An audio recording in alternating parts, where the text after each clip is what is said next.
Según muchos autores y teóricos del teatro, como Aristóteles o Shakespeare, entre otros, hay distintas opiniones sobre cuál es la parte imperdible de una obra de teatro. Esa parte que si nos perdemos de verla, probablemente no vamos a entender la obra como tal. No vamos a comprender el mensaje que quiere transmitir el creador de la obra. Y aunque no hay una uniformidad de criterios, la gran mayoría coinciden en que esas partes de la obra de teatro que no nos podemos perder es lo que se conoce como el clímax. Es el momento de mayor tensión o conflicto en la obra donde incluso se define el destino de los personajes. El clímax es emocionalmente intenso y suele ser el punto de giro más importante. De hecho, eso también sucede en algunas películas. Hay películas que son complejas, que si nos perdemos una escena o una serie de escenas, probablemente no vamos a entender el resto de la película y no vamos a entender el final. Dani y yo estamos estudiando inglés. Yo soy bien duro para el inglés, me cuesta mucho. Dani es mucho mejor que yo. Y hemos tomado la decisión de poner películas en inglés con subtítulos. Y entonces a veces yo me pierdo, ¿verdad? O me distraigo de alguna escena, entonces yo le digo, Ani, ¿qué fue lo que dijeron? Porque si no, puede ser que al final no entendamos la película. Y el motivo por el cual les cuento esto es porque una manera de definir la Biblia es como la gran obra de Dios, es como la historia de Dios.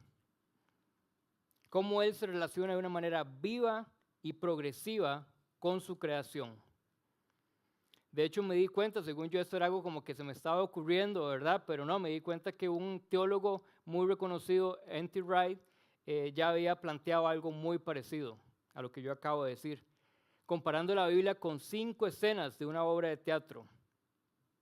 Él planteó que el acto número 1 es la creación, el acto número 2 es la caída, el acto número 3 es Israel, el acto número 4 es Jesús y el acto número 5 es la iglesia. Pero bueno, si consideramos la Biblia como una narración, como la obra de teatro de Dios, como su historia, que no es ficción, es real, tendremos que concluir que el clímax de esta obra es la llegada del personaje principal. Y ese personaje principal es Jesús. La pregunta es, Ever, ¿por qué es Jesús? Bueno, veamos lo que nos dice Juan 5:39. Dice Juan 5:39, ustedes estudian con diligencia las Escrituras porque piensan que en ellas hallan la vida eterna. Y son ellas las que dan testimonio en mi favor. Jesús estaba discutiendo con los líderes religiosos judíos porque ellos constantemente estaban cuestionando a Jesús, estaban cuestionando la veracidad de su mensaje, estaban cuestionando quién era Él. Y Jesús no les dice que ellos están equivocados al estudiar diligentemente las Escrituras, pero sí les dice, las Escrituras llevan a la vida eterna porque las Escrituras dan testimonio de mí. Las Escrituras revelan quién es Jesús y por eso llevan a la vida eterna. De hecho, vemos que en el Antiguo Testamento, aunque no aparece el nombre Jesús, Jesús es anticipado, ¿verdad? En algunas veces es anticipado, en otras ocasiones es anunciado. Lo vemos, por ejemplo, en Génesis 3:15, cuando Dios promete que la simiente de la mujer se aplastará la cabeza de la serpiente, que es Satanás. Ahí vemos cómo Jesús está siendo anticipado. Lo vemos en la historia de Abraham con Isaac, ¿verdad? Cuando Dios le dio el hijo de la promesa, que era Isaac, el único hijo, y luego le pide a Abraham que lo sacrifique. Ahí estaba siendo anticipado lo que Dios iba a hacer a través o con su Hijo Jesús. Lo vemos en algunos casos como Él también es anunciado. Por ejemplo, el rey David en el Salmo 110:1 dice, el Señor le dijo a mi Señor, siéntate a mi diestra hasta que ponga a tus enemigos por estrado de tus pies. Entonces la pregunta es, ¿por qué el rey David está diciendo que tiene 2 señores? El Señor le dijo a mi Señor. Ahí estaba siendo anunciado nuestro Señor Jesús. Ahora bien, si el personaje principal de la historia de Dios, de su narración, es Jesús, eso quiere decir que cuando Jesús llega a la tierra, lo que Jesús hace, lo que Jesús dice es realmente muy importante. Con eso no quiero decir que el resto de la Biblia no sea importante. Toda la escritura es importante. Pero si vemos que la llegada de Jesús es el clímax de la historia de Dios, de su narración, de su relación con la creación, lo que Jesús vino a hacer, lo que Jesús dijo y cada cosa que él hizo es muy, muy importante. Jesús dijo, el reino de los cielos se ha acercado. Y claro, ¿cómo no se había acercado a la tierra si el rey estaba en la tierra? Entonces, ¿por qué eso es muy importante? Porque si nos perdemos de la llegada de Jesús a la tierra, si nos perdemos de lo que Él hizo y lo que Él dijo, nos vamos a perder el punto principal de esa gran obra de teatro. Y les cuento esto porque si vemos los milagros que Jesús hizo, ¿verdad? Hizo muchos milagros, calmó la tempestad, multiplicó alimentos, los panes y los peces, sanó enfermos, sanó a un paralítico, dio vista a los ciegos. Puede ser que pensemos como que, sí, son muchos milagros, pero es que era Jesús. Y como que se vuelva como repetitivo, y cuando las cosas se vuelven repetitivas, puede ser que pierdan cierta importancia. Lo vemos, por ejemplo, con el Deportivo Saprissa, ¿verdad? Que ya se han cansado de ser campeones y Saprissa ahorita no es como el equipo más relevante, es como una paradoja. Aunque aquí en esta iglesia dicen que es muy importante el Deportivo Saprissa. Pero el punto es que me temo que si vemos la historia de Jesús, si vemos su llegada acá como algo un poco repetitivo, no podremos estar más equivocados. Si nos acercamos a cada milagro y a cada enseñanza de Jesús de esa manera. Y dicho eso, quiero que leamos el texto del día de hoy, que está en Juan 9, del 1 al 12.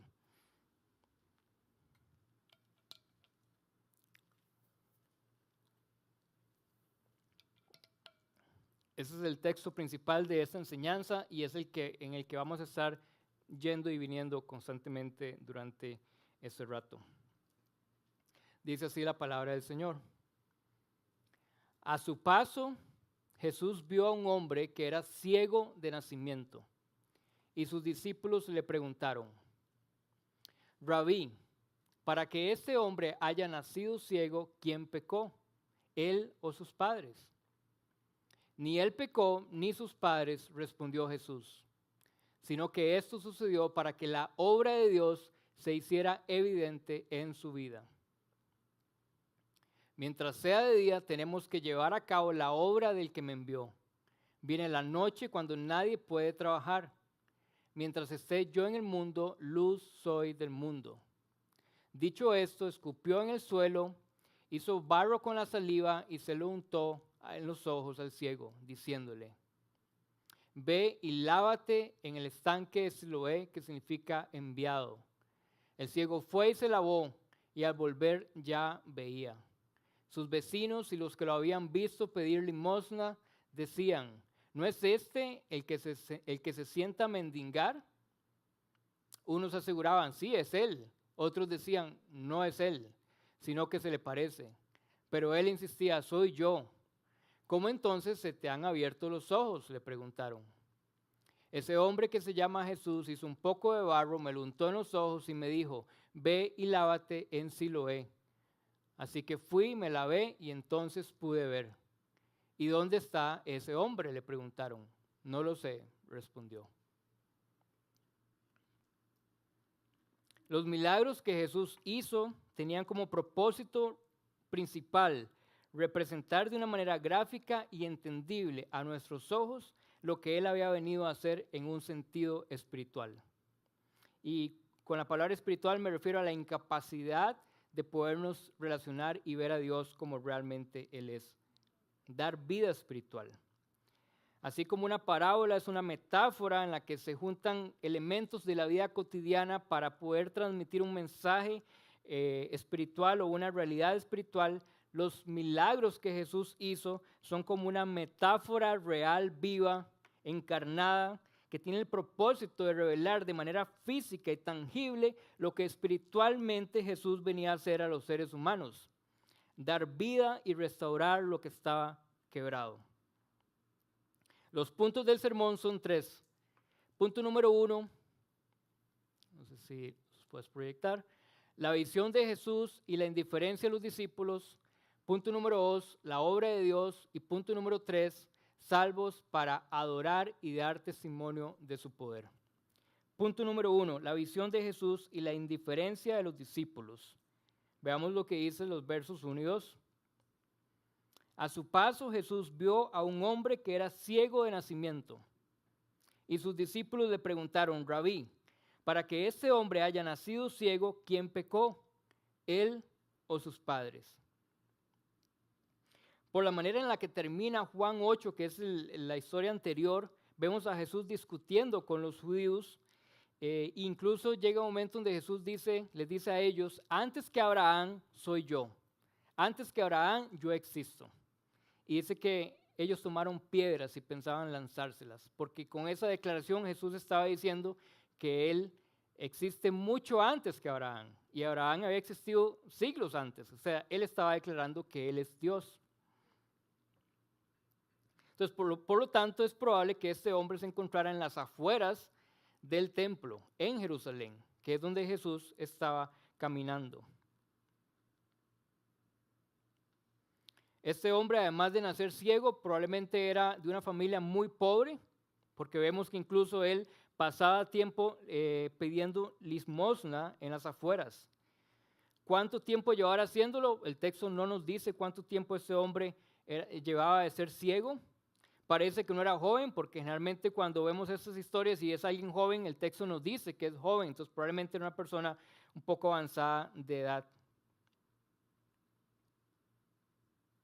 Pero algo que nos llama demasiado la atención, y que me llama demasiado la atención a mí, es el enorme contraste entre la actitud de Jesús y la actitud de sus discípulos. Jesús se detiene a ver al hombre, nos dice el verso 1, a su paso Jesús vio a un hombre. Pero sus discípulos están demasiado preocupados por entender qué sucedió. Maestro, ¿qué sucedió? ¿Fueron sus padres o fue él quien pecó? ¿Verdad? Y no es como de extrañar que siempre Jesús, lo vemos a lo largo de los evangelios, es el que tiene la iniciativa.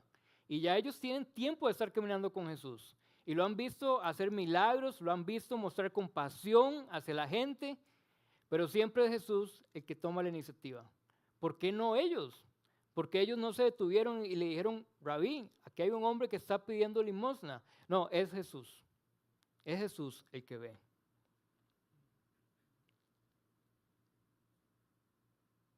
Jesús está mostrando compasión viendo a este hombre que era ciego de nacimiento y sus discípulos están jugando a ser teólogos.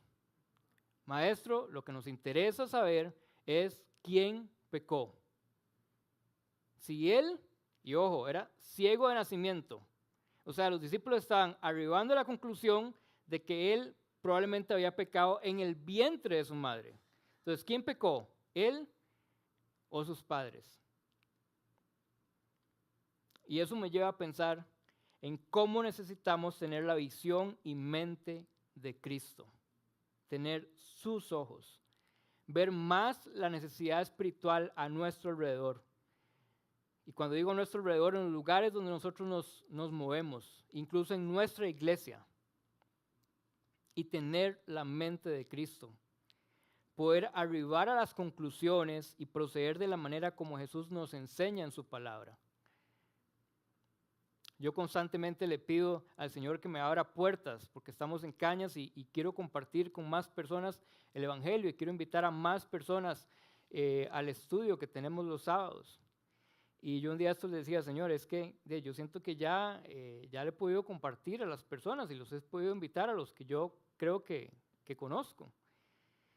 Y en esos días fui al súper y el súper voy 2 o 3 veces a la semana a comprar cosas. Tenemos un súper muy cerca y un día esto yo le decía a Ani, siempre veo a las mismas personas.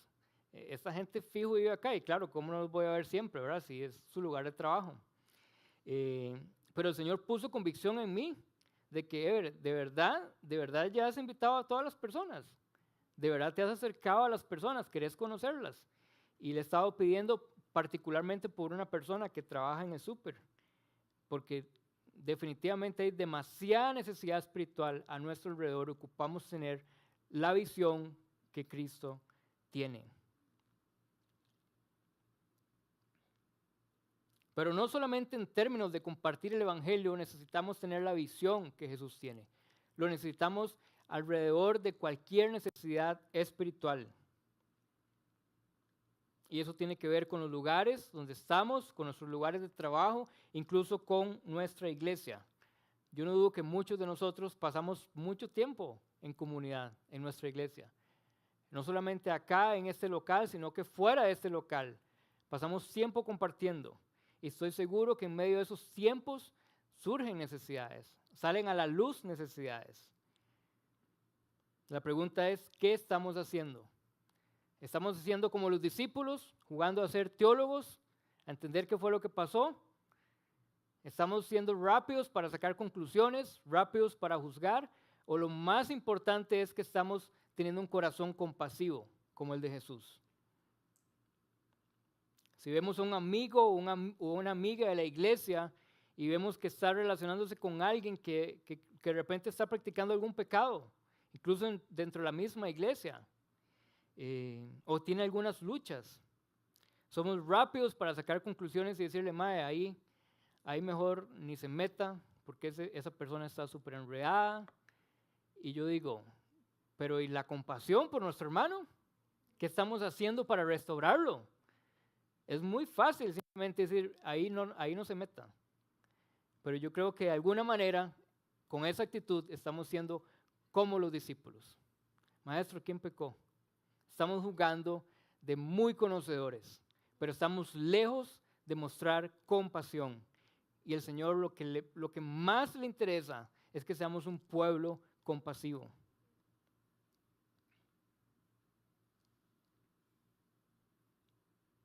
Hace unos días tuvimos la oportunidad de llevar el curso de membresía, que sé que algunos ya lo han llevado, y parte de las cosas que fue demasiado claro es la importancia de la disciplina en la iglesia, la importancia de vernos los puntos ciegos y hacérnoslos ver, porque eso tiene un fin restaurador, ¿verdad? No es simplemente que yo llego y acuso a alguien de que, mae, eso no, sino es cuál es el propósito detrás de eso. Claro, tenemos que revisar cuál es la intención de nuestro corazón, cuál es la motivación, pero después de ahí la palabra del Señor nos dice qué tenemos que hacer para amar realmente a ese hermano.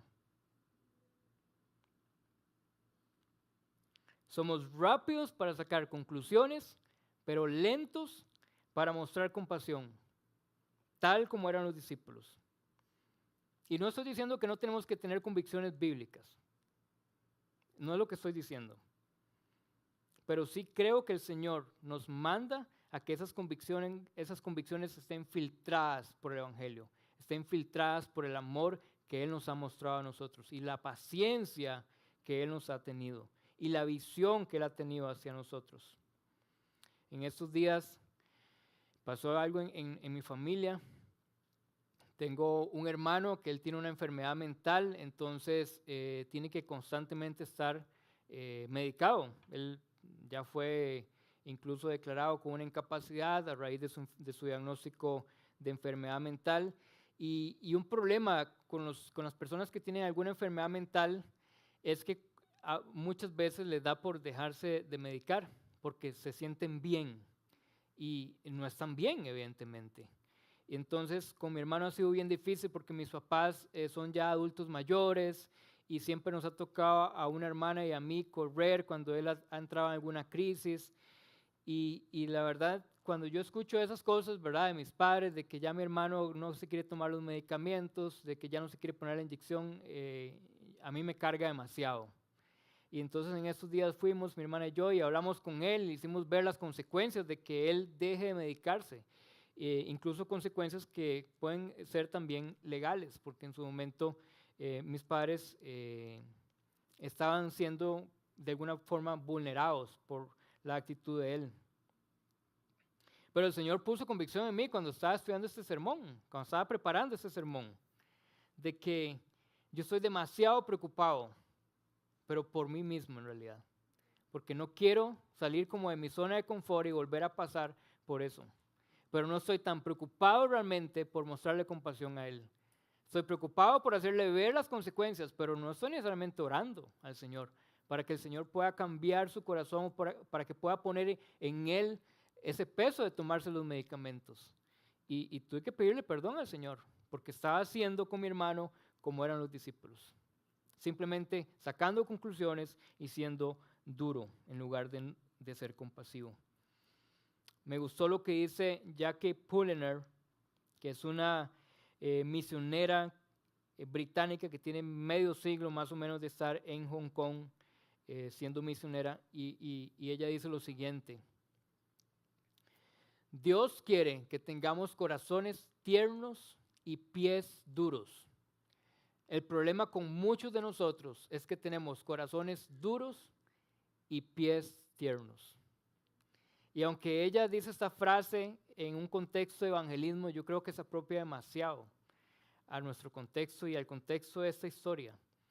Porque muchas veces simplemente es como, uy, ma, es que qué pereza tener que llegar a decirle a este mae, ¿verdad?, lo que está pasando. De que, dime, eso no debe ser la actitud de un hijo de Dios. Pies tiernos, ¿verdad? Como que nos cuesta demasiado, nos da vergüenza, o nos da vergüenza contar nuestras luchas también. Pero estamos teniendo corazones duros. Lo que eso refleja es corazones duros. Y la voluntad del Señor es que seamos con corazones tiernos y pies duros. Vamos para adelante, pero con un corazón tierno, con un corazón compasivo.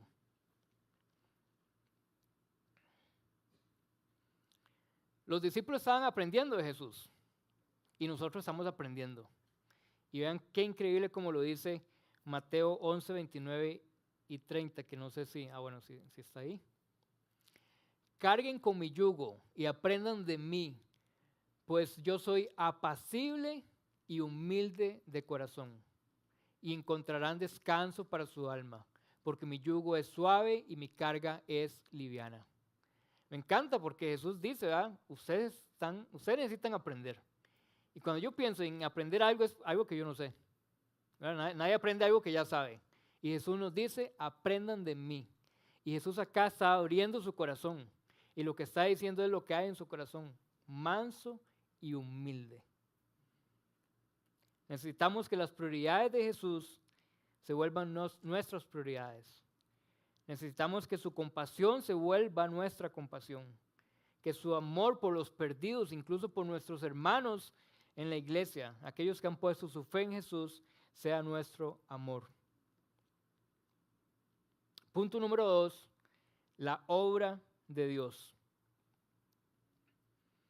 Vean la pregunta que les hace los discípulos a Jesús. Yo siento como que los discípulos se la pusieron fácil, ¿verdad? Se vamos a poner fácil a nuestro maestro. Ya tenemos las dos posibles respuestas. Nada más díganos cuál es, dice el verso 2. Y sus discípulos le preguntaron, Rabí, para que este hombre haya nacido ciego, ¿quién pecó? ¿Él o sus parientes? Solo díganos cuál de las dos. Me recordó como cuando estábamos haciendo exámenes en el colegio o en la U, ¿verdad? Que habían a veces como, ok, la A, la B, luego la C era la A y la B, y luego la E era ninguna de las anteriores. Y salía uno al final del examen y le decía a los compas, madre, ¿qué pusiste en este? Y uno estaba seguro de que era la A o la B, y madre, no, ninguna de las anteriores, es que la A y la B tenían trampa. Y uno, dice, se iba con todo. En esos días nos quedamos en la casa de uno de los pastores, Checho y su esposa Becky, acá en San José, y en un momento Dani y mi esposa Dani y Becky empezaron a hablar de los exámenes de la U y de las cosas que hacían para copiar y todas esas cosas, ¿verdad? Que yo imagino que ustedes no hacen o no han hecho tampoco, pero verdad que contaron unas historias que yo dije, no, Dani y Becky ahí sí que nos dejan botados, porque unas cosas increíbles. Y yo pensaba, ¿qué creatividad tienen las mujeres? Porque a mí nunca se me hubiera ocurrido hacer esas cosas en un examen. Eso de pasarse exámenes, ¿verdad? Y responder por el otro. Y yo pensaba, qué paciencia ha tenido el Señor con nosotros. Y no les estoy diciendo que lo hagan, ¿verdad? De hecho, no sé si es que Checho no estaba ahí o se quedó callado para no pegar color, pero me recordó precisamente lo que estos discípulos estaban haciendo. Era como, maestro, ¿cuál de las dos? Y me encanta la respuesta de Jesús, porque Jesús les dice, ni él ni sus padres, o sea, ninguna de las anteriores, sino que esto sucedió para que la obra de Dios se hiciera evidente en su vida. ¿De dónde pudieron haber sacado los discípulos que o era él o eran sus padres? Bueno, probablemente lo habían sacado de algunos textos del Antiguo Testamento, donde efectivamente Dios habla de que, por ejemplo, en Éxodo 20, cuando da los mandamientos, de que Él declara que es un Dios celoso y que cuando los padres pecan, Él castiga a los hijos hasta la tercera o cuarta generación. Pero se les había olvidado la historia de Job, por ejemplo, cuando Dios permitió que Job pasara por un sufrimiento con un propósito específico. Ni él pecó, ni sus padres, sino que esto sucedió para que la obra de Dios se hiciera evidente en su vida. Jesús no está diciendo ni está descartando que las personas puedan sufrir a raíz de un pecado, ¿verdad? Es claro de que incluso Primera de Pedro, que estamos estudiando Primera de Pedro en nuestra iglesia, en casa, de que hay dos formas de sufrir, o sufrir bien o sufrir mal. Sufrimos bien cuando es Dios quien está detrás de ese sufrimiento como una prueba, pero también podemos sufrir a raíz de nuestro pecado. Pero el punto es que acá ese no es el caso. Este muchacho, este hombre, nació ciego y ha estado allí, así, en esa condición, porque Dios tenía un propósito con él. El deseo y propósito de Dios en su obra es que su obra se vuelva evidente en nuestras vidas. Y no hay mejor manera de explicar y entender el propósito de Dios de darnos vida espiritual si no es a través de un ciego. No había un tipo de persona en los tiempos de Jesús que dependiera literalmente de un milagro que alguien que hubiera nacido ciego. No habían cirugías, no había tratamiento, no había absolutamente nada que se pudiera hacer con alguien que naciera ciego. Y vean cómo la misma historia, en solo unos versos adelante, el verso 32 nos lo dice. El 32. Ese no está. Ok, ahí está, súper. Jamás se ha sabido que alguien le haya abierto los ojos a uno que nació ciego. ¿Acaso no es esa misma condición de ceguera con la que nacemos todos nosotros en un sentido espiritual? Y es que desde que Adán y Eva pecaron, todos nacemos con una incapacidad de poder conocer a Dios y poder relacionarnos de una manera cercana e íntima con Él. ¿Y por qué? Porque Dios no puede convivir en medio del pecado. Nuestro pecado nos incapacita para relacionarnos con Dios. No hay nada que podamos hacer para cambiar eso, porque no es que nosotros nos volvemos pecadores porque pecamos, sino que nacemos pecadores. Hay una gran diferencia. Nadie puede revertir eso, ni los médicos, ni psicólogos, ni nuestros padres, ni nuestros amigos, ni nuestros profesores de la U. Nadie, absolutamente nadie puede cambiar nuestra condición de ceguera espiritual, a menos que Dios haga algo al respecto. Y esa es la obra de Dios.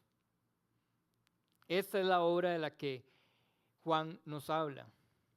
Jesús, el Hijo de Dios, la segunda persona de la Trinidad, vino a la tierra se encarnó, tomó forma de hombre. Todos nosotros, nuestra historia empieza en la tierra. Jesús vino a la tierra.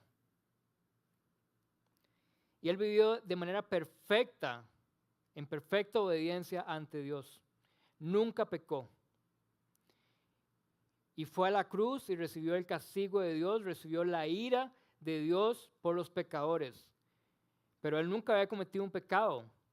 Él está simplemente representando a aquellos pecadores que se arrepienten y ponen su fe en Él. De hecho, en el Antiguo Testamento vemos que los sacerdotes rendían sacrificios una vez al año por el pueblo, pero para que un sacerdote pudiera entrar a la presencia de Dios, al lugar santísimo, ese sacerdote tenía que antes rendir un sacrificio por él, porque si no, ese sacerdote iba a morir al entrar por su propio pecado. Pero vemos que Jesús no tuvo que rendir ningún sacrificio para él entrar en la presencia misma de Dios y ser él más bien el sacrificio, porque él estaba completamente capacitado para entrar como un sumo sacerdote, porque él no había pecado. Recibió el castigo que todos nosotros merecemos y resucitó al tercer día, haciendo posible que nosotros podamos no solamente ver a Dios, sino obedecerlo. Esas son buenas noticias. Él nos permite ver a Dios, nos ofrece una vida eterna, nos ofrece vida en abundancia desde ya y nos ofrece ser parte de la familia de Dios. Eso es lo que Jesús vino a hacer, a restaurar literalmente lo que estaba perdido, a dar vida espiritual a aquellos que están ciegos espiritualmente. Veamos cómo lo dice 1 Timoteo 1, del 15 al 17.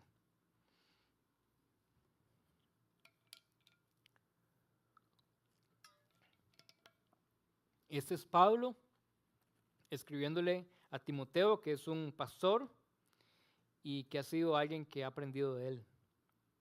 Pablo le dice lo siguiente: este mensaje es digno de crédito y merece ser aceptado por todos. Que Cristo Jesús vino al mundo a salvar a los pecadores, de los cuales yo soy el primero. Pero precisamente por eso Dios fue misericordioso conmigo, a fin de que en mí, el peor de los pecadores, pudiera Cristo Jesús mostrar su infinita bondad. Así llego a servir de ejemplo para los que creyendo en Él recibirán la vida eterna.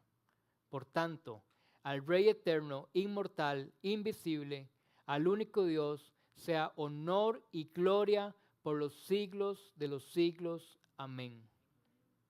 Yo he llegado a la convicción de que todos nosotros, todos los que somos seguidores de Jesús, deberíamos de poder decir igual que Pablo: yo soy el peor de los pecadores. Porque nosotros éramos totalmente incapaces. Nuestro pecado nos hacía incapaces de ver a Dios, de amar a Dios, de obedecer a Dios, de dar testimonio de Él.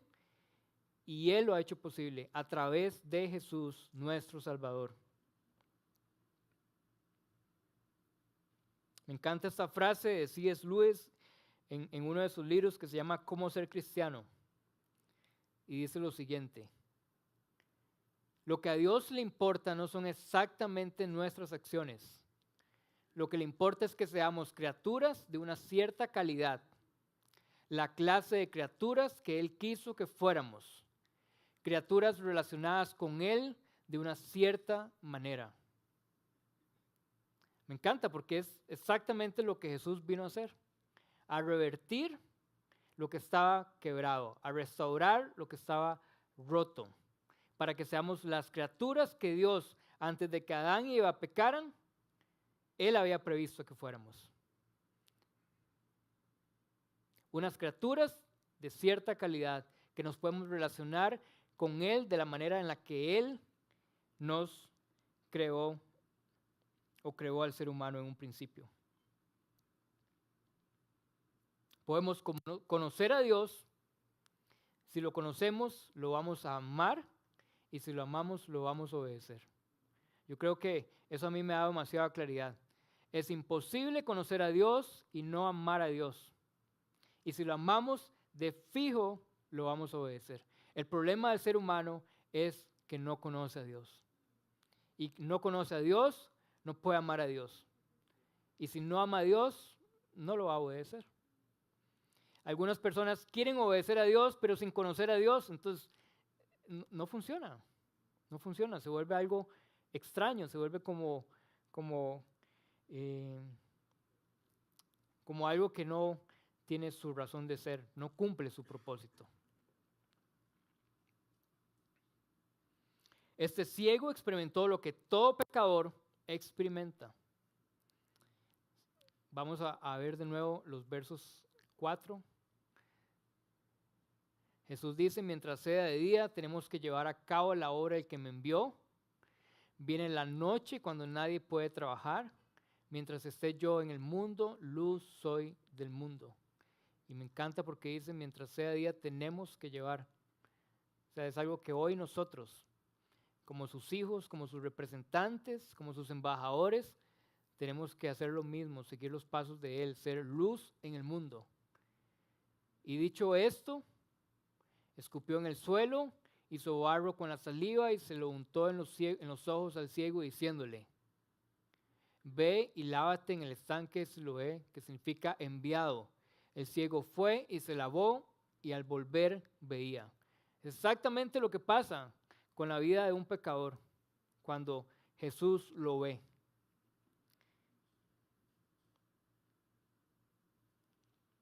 Experimentamos ese encuentro con Jesús, recibimos la palabra de Él, que es su evangelio.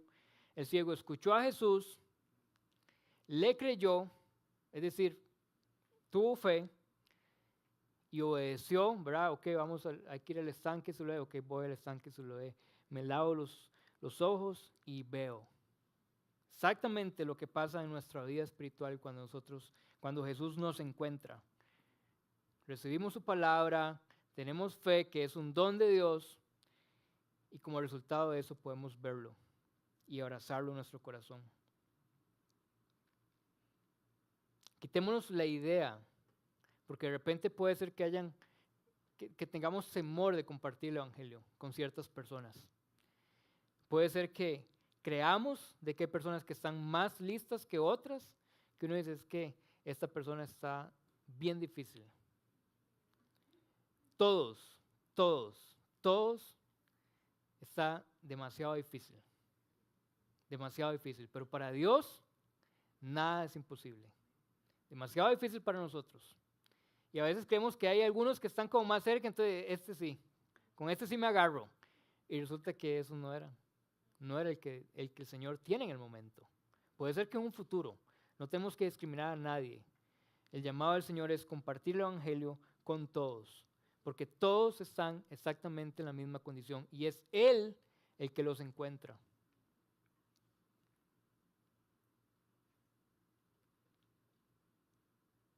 Punto número 3. Somos salvos para conocer a Dios y dar testimonio de su poder.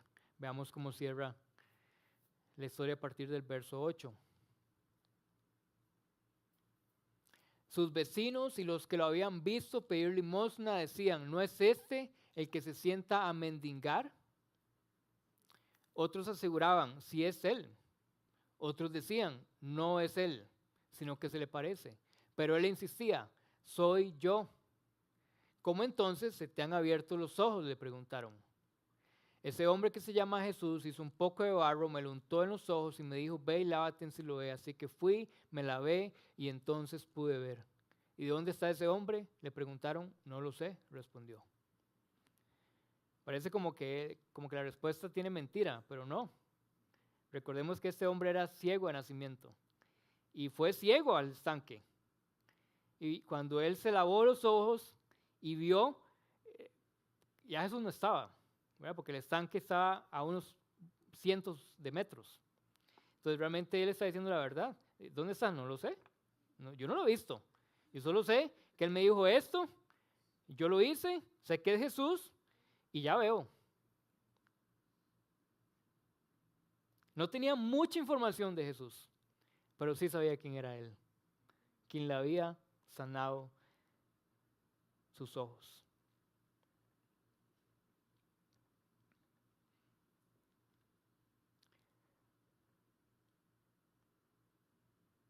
Incluso llamaron a sus padres y los amenazaron. La historia continúa después del verso 12. Los judíos, los líderes religiosos, ¿verdad? Jesús hizo este milagro un sábado y para los religiosos judíos eso era insoportable. Porque para ellos que Jesús sanara un sábado en el día de reposo era como Jesús está trabajando. Entonces Jesús está incumpliendo uno de los mandamientos de Dios. Porque para ellos hacer el bien era trabajo. Amenazaron a sus padres de ser expulsados de la sinagoga, porque ellos amenazaban a todo aquel que creía que Jesús era el Cristo, con expulsarlo de la sinagoga. Pero nada impidió que a este hombre se identificara como un discípulo de Jesús. Luego vemos que la historia continúa y él está interactuando con ellos, haciendo defensa de quién es Jesús y por qué él considera que lo que Jesús hizo es totalmente misericordioso. Veamos esa parte, porque creo que es muy importante, a partir del verso 24 de igual de Juan 9. Dice, por segunda vez llamaron los judíos al que había sido ciego. Esto, yo llegué a la conclusión de que pudieron pasar incluso unas horas o unos días, porque lo cierto es que él no se encuentra inmediatamente con Jesús. Y le dijeron, da gloria a Dios, a nosotros nos consta que ese hombre es pecador. Si es pecador, no lo sé, respondió el hombre. Lo único que sé es que yo era ciego y ahora veo. Pero ellos le insistieron, pero ¿qué te hizo? ¿Cómo te abrió los ojos? Ya les dije y no me hicieron caso. ¿Es que también ustedes quieren hacerse sus discípulos? Este hombre no se había vuelto a encontrar con Jesús y ya él se consideraba un discípulo de Jesús. Entonces lo insultaron y me encanta porque vemos a este hombre interactuando con ellos de una manera humilde, ejerciendo defensa de quién es Jesús de una manera humilde, como nosotros estamos llamados a hacerlo. Y vean la actitud de ellos. Entonces lo insultaron y le dijeron, discípulo de ese lo serás tú. Nosotros somos discípulos de Moisés. Y sabemos que a Moisés le habló Dios, pero de este no sabemos ni de dónde salió. Allí está lo sorprendente, respondió el hombre, que ustedes no sepan de dónde salió y que a mí me haya abierto los ojos. Creo que falta el 34. O si no, yo lo leo. Ellos replicaron, tú que naciste sumido en pecado, ¿vas a darnos lecciones? Y lo expulsaron. Este hombre había pasado toda su vida siendo ciego, no había disfrutado con su vista los beneficios de ser parte de una sinagoga, por ejemplo, que era el lugar donde la gente se reunía a adorar de manera local y donde incluso aprendían, se les enseñaba de la Torá, se les enseñaba el Antiguo Testamento, y ellos no dudaron en expulsarlo.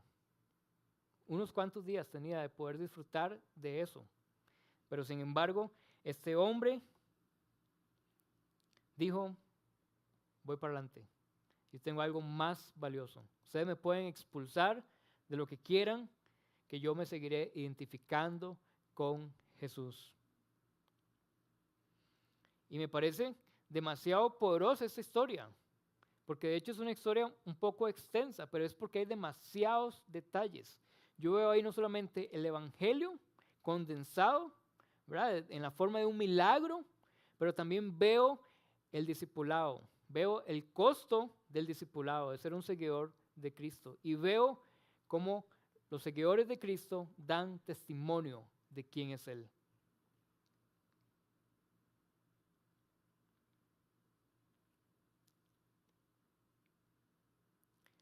Investigué un poco acerca de lo que representaba una sinagoga y qué podía ser para esta persona que fuera expulsado de la sinagoga. Dice que era el centro de la vida religiosa de la vida religiosa local. Ser expulsado representaba no tener acceso a la lectura y enseñanza de la Torá, de las oraciones comunitarias y de las festividades compartidas. Incluso podía representar también aislamiento social. Pero este hombre no calculó el precio de ser expulsado, porque él tenía a alguien más valioso que cualquier otra cosa. Él era un discípulo de Jesús. Y esto me lleva a pensar de que el costo del discipulado se puede ver diferente hoy en día, pero en esencia es el mismo. Hay un costo por seguir a Jesús. Hace unos días murió John MacArthur, que muchos lo conocen, un hombre fiel al Señor, predicó por más de 50 años en su iglesia. Y él, una de las cosas sobre las que más enseñó fue sobre el señorío de Cristo. A veces puede sonar muy fácil ver a Jesús como Salvador porque es como transaccional, ¿verdad? Y alguien me ofrece sacarme del infierno, suena demasiado atractivo. Pero Jesús vino para ser Salvador y Señor. Jesús dijo, yo soy el camino, la verdad y la vida. Nadie llega al Padre si no es por mí. ¿Verdad? El camino no es un camino, es una persona. Es siguiendo los pasos de Jesús que vamos a llegar al cielo. Y es pura gracia, porque Él es el que nos lleva. ¿Cómo se puede ver el discipulado hoy en día? Bueno, puede representar mantener en alto el nombre de Cristo en medio de una sociedad hostil, en medio de ambientes hostiles. Puedes representar decir, yo eso lo respeto, pero no lo comparto. Pasar un momento donde quizás podamos ser como señalados, quizás podamos ser considerados personas retrógradas por nuestros pensamientos. Bueno, ese es el costo del discipulado hoy en día. Dani un día de estos me decía, qué difícil es para un hombre poder mantenerse con su vista de manera pura ante tanta atracción, ante tanta persona, digamos, en la calle y los medios por todo lado, abrumándonos de cuestiones muchas veces sexosas. Ese es el costo del discipulado, ¿verdad? Ese es el costo de seguir a Cristo. Decir, yo eso ya no me representa, eso no tiene ningún significado para mí, no tiene valor para mí. Cristo es más valioso, Cristo es suficiente, Cristo es lo que yo más deseo.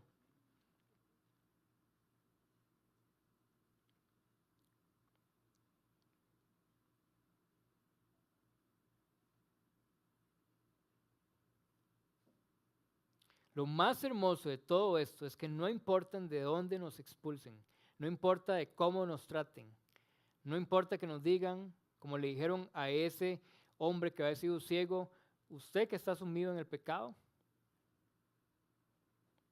renunciamos a todo eso por algo más precioso. Y veamos cómo dice Juan 9, 35 al 38, que es cuando la historia ya va finalizando este relato. Jesús se enteró de que habían expulsado a aquel hombre y al encontrarlo le preguntó, ¿crees en el Hijo del Hombre? ¿Quién es, Señor? Dímelo para que crea en él. Pues ya lo has visto, le contestó Jesús, es el que está hablando contigo. Creo, Señor, declaró el hombre, y postrándose, lo adoró. O sea, fue como, ok, este es Jesús. Este es mi Salvador. Este es quien merece toda mi adoración, toda mi reverencia. Y es obra de Dios. Esa es la obra de Dios. Darnos vista espiritual para que podamos dar testimonio de Él, para que podamos adorarlo, para que podamos postrarnos y vivir una vida para Él, siendo la clase de criatura que Él quiso que fuéramos desde un principio.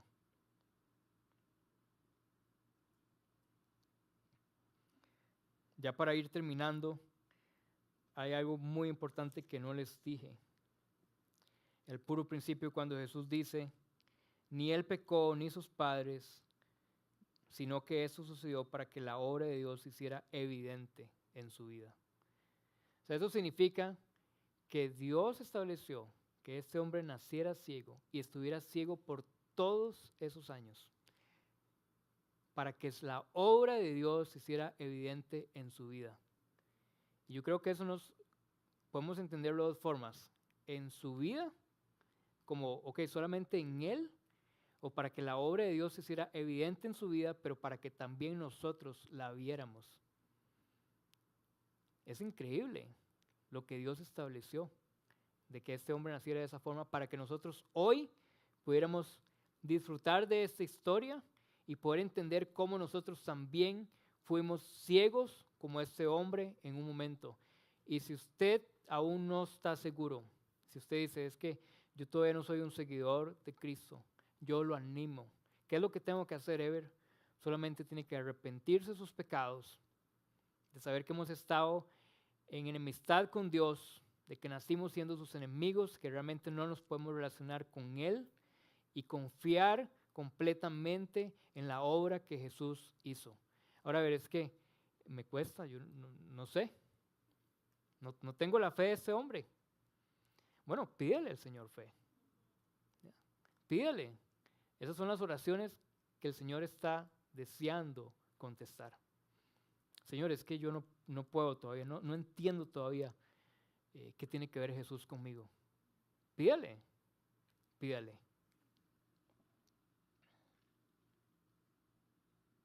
Yo ayer cumplí años y tengo 37 años ya, y yo le decía al Señor que le pedí 3 cosas. Le pedí que me santifique más, le pedí que quiero servir según sus propósitos, y le pedí que me dé fe para anhelar cada día más su regreso. Eso es lo que Jesús compró por nosotros. Yo digo, esto no es normal. Y yo le decía, Señor, esto no es normal que yo a usted le pida esto. Eso es la obra de Dios. Este hombre fue escogido por Dios, y Juan, inspirado por Dios, decidió incluir esta historia, porque hay muchas otras que no nos fueron contadas, pero las que están ahí en los evangelios es para que veamos el gran poder de Dios, para que creamos en Jesús y tengamos vida eterna. No nos queda más que hacer lo que este hombre hizo, y lo mismo que hizo Pablo. Y con eso quiero cerrar. Veamos lo que dice 1 Timoteo 1:17. Por tanto, al Rey eterno, inmortal, invisible, al único Dios, sea honor y gloria por los siglos de los siglos. Amén. Eso es lo que ese hombre hizo, adorar a Dios, y eso es lo que nosotros estamos llamados a hacer, adorar a Dios, y eso es porque Él ha obrado en nosotros. Es un regalo, es gracia, y lo que nos espera es adorarlo por la eternidad. No tenemos idea de lo que eso significa, pero es lo más maravilloso. Yo los animo a que veamos como Jesús dijo, siendo luz del mundo, porque tenemos un Rey. Nuestra identidad está segura en Cristo.